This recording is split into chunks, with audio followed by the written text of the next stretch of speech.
Hey everyone! Today we're going to talk about the ever so exciting snare drum grip.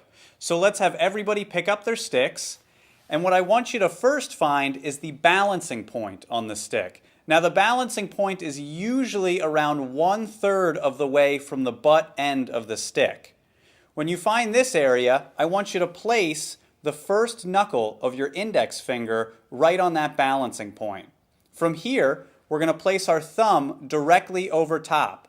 So if you were to take an imaginary line and go through the thumb, it should go through the thumbnail and right through this first knuckle of the index finger.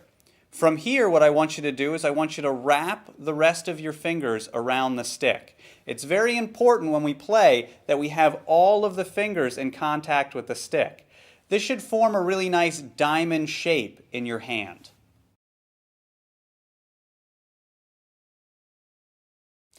Some pitfalls that students run into when first learning the grip on the snare drum stick really relate to the thumb. So the thumb, you don't want an overextended thumb like this, like you're giving somebody the thumbs up, right?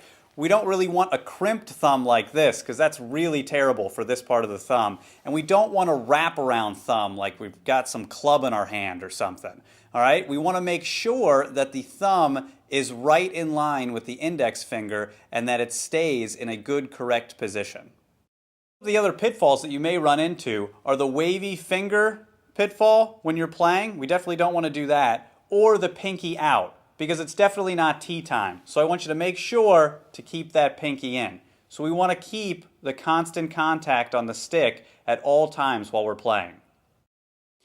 I want you to remember as well that finding the balancing point on the snare drum stick is not an exact science. So where it may be 1/3 of the way up on this stick, all sticks are made of different wood. It may be thicker in the back, thicker in the front. So what I want you to experiment with while you're playing is moving your hand a little bit further forward or moving it a little bit further back and really finding the perfect point on your stick where you're going to get the most bounce on the drum pad or drum head. What I'd like you to do from here is get really comfortable with gripping and holding the stick. Once you feel comfortable, let's move on to the first basic stroke type.